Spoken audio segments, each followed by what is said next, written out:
Hey folks, this is Jake Davis with an on-the-fly review for you. And today I'm talking about Aladdin, or at least the 2019 Disney live-action remake of Aladdin. This film's directed by Guy Pearce, and it stars Will Smith, Mena Moussaad, Naomi Scott, Marwan Kenzari, probably messed up a couple of those names. Not Will Smith, though. Also, Alan Tudyk, Nassim Pedrad, who I always had a crush on, and Billy Magnuson. While the early reviews for this film are kind of lukewarm, I'm telling you right now, this movie worked on me.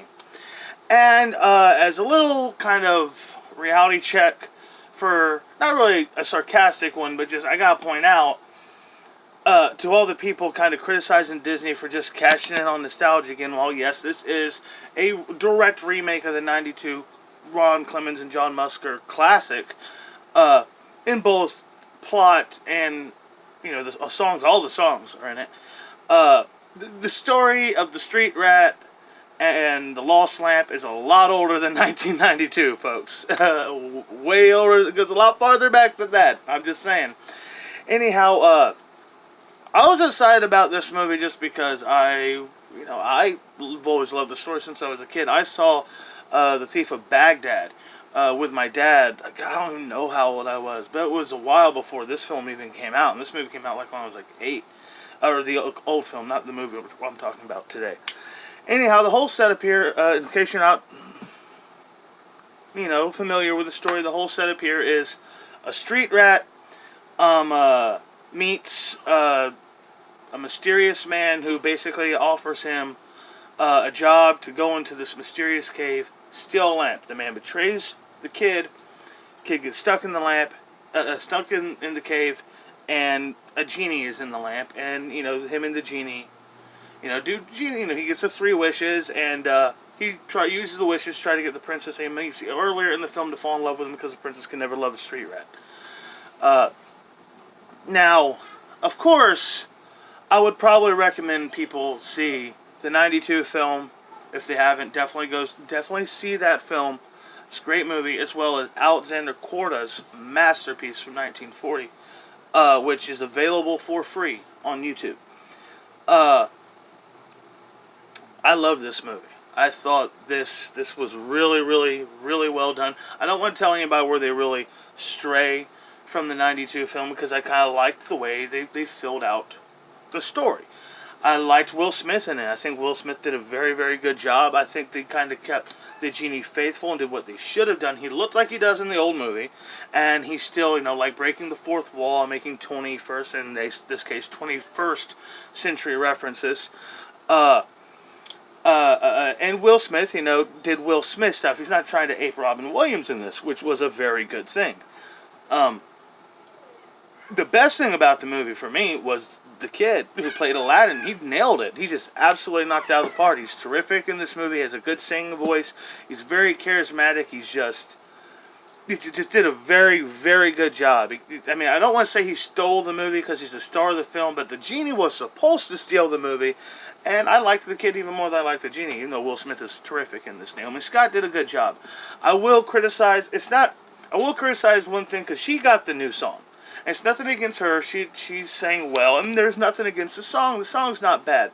I just felt that in a big, lavish musical, this one song is somebody's fantasy sequence.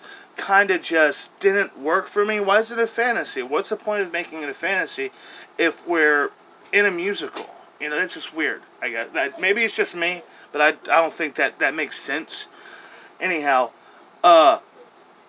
the guy who plays Jafar, Marwan Kenzari, I was really iffy. It was touch and go with it, but by the end of it all, the guy nailed it. The guy did a really good job. And I loved what they did with Iago. There's some of the humor between Iago and Jafar. Like, I love how he's arguing with the bird. Iago's still Iago. Iago basically completely understands what's going on and has his own dialogue, and he's kind of... You don't really play him for laughs. He's more pretty damn creepy in this, to be honest with you. But, he's like arguing with the bird and yelling at... That was funny. But for the most part, they did not play Jafar for last at all. They tried to make him as scary as they could. He's an evil dude. Overall, I kind of really this movie just it hit me, man. It was I was into it. Absolutely, I didn't think it's a toy. It won't talk. I just really I thought the fleshing out of the story worked. I thought the songs sequences worked.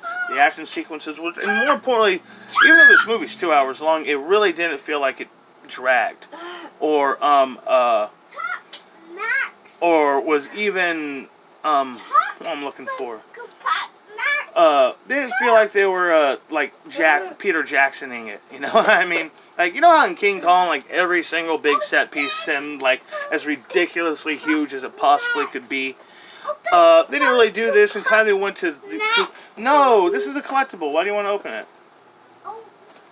Because she's 4 and she doesn't know what collectibles are, dumbass. Anyhow, I'm giving this 5 stars. I'm giving this movie 5 stars. I absolutely loved it. And I would say that absolutely 100% recommend going to see it in theaters this weekend with your family, or even with your girlfriend, because it's a very romantic film too. Or even take your parents if you want. Pay them back every once in a while. And of course, if you can't make it, and you watch the Disney one at home, and if you don't have a copy of that, like I said, Cordis Films available for free. There's no reason not to enjoy the story about the Thief of Baghdad this weekend. Anyhow, hope y'all enjoyed this video. I'm Jake Davis, and I'll catch you on the fly.